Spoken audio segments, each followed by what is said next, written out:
दोस्तों, सबसे पहले आप सभी को मेरा प्यार भरा नमस्कार।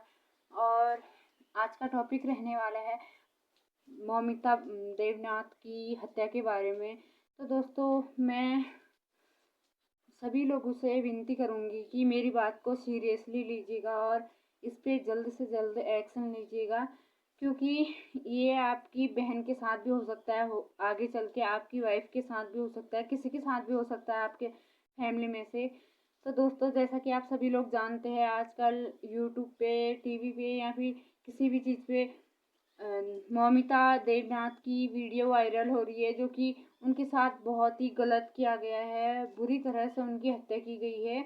आप सभी लोग जानते हैं, हम सारे लोग जानते हैं कि उनके साथ क्या हुआ था, कितना कितना बुरा हुआ था।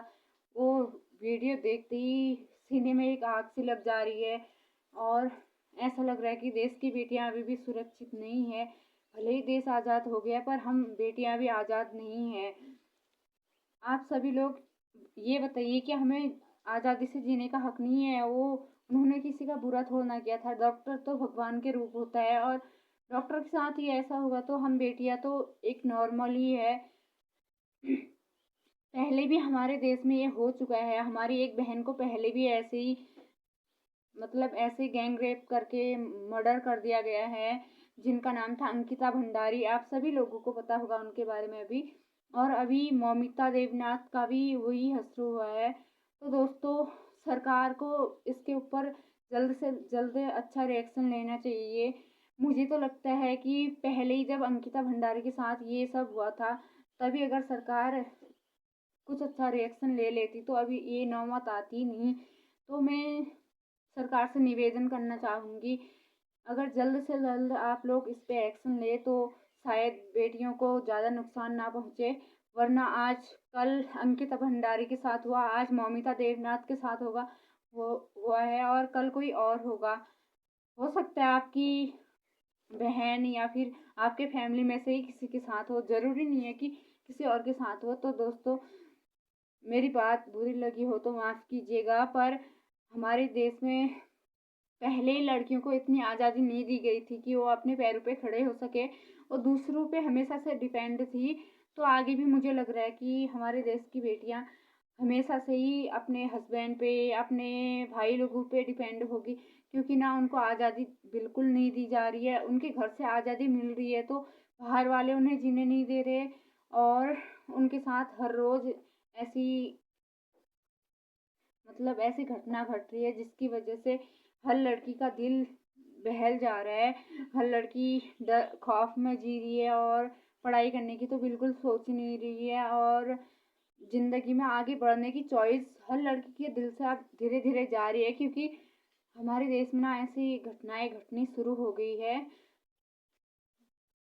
जो कातिल है ना, उनको तो बिल्कुल भी डर नहीं है, किसी का खौफ नहीं है, सरकार का भी खौफ नहीं है, क्योंकि सरकार कोई रिएक्शन ले ही नहीं रही है। मैं सरकार से यही विनती करना चाहूँगी, अगर आपसे ये केस हैंडल नहीं हो रहा है तो आप पब्लिक पे छोड़ दीजिए। पब्लिक जो करेगी अपने आप करेगी।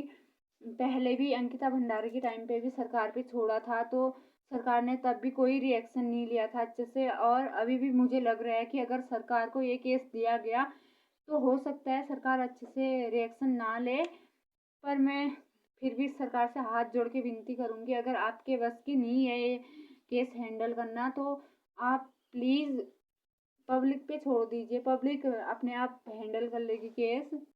तो दोस्तों ना, असली में देश आज़ाद तब होगा, हम मनाते हैं इंडिपेंडेंस डे, तो असली में तब माना जाएगा देश आज़ाद जब हमारे देश की बेटियां आज़ाद होंगी, क्योंकि बेटियों से ही तो देश बना हुआ है। और हम बोलते हैं बेटियां बचाओ, बेटी पढ़ाओ, बेटी बचाओ, तो सरकार ने लिख तो दिया है, कागज़ पे छाप दिया है, बस इतना ही समझो। क्योंकि बेटियों की रक्षा करना तो कोई अपनी जिम्मेदारी समझता ही नहीं है, और सोचते हैं हमारे घर की बेटी बेटी और दूसरे के घर की बेटी कोई सामान या फिर कोई चीज़ ऐसे ही यूज़ करते हैं दूसरे के घर की बेटी को।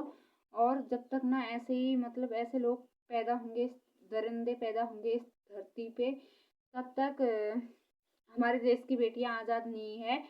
वैसे दरिंदे पैदा होते नहीं है, दरिंदे सरकार बनाती है, क्योंकि अगर सरकार रिएक्शन ही नहीं लेगी तो दरिंदे तो पैदा होंगे ही। अगर सरकार अच्छे से रिएक्शन लेगी तो किसी की हिम्मत नहीं होगी कि वो ऐसी हरकत करेंगे। कभी भी किसी की हिम्मत नहीं होगी। तो मैं सरकार से बार-बार यही विनती करना चाहूँगी कि जल्द से जल्द रिएक्शन ले।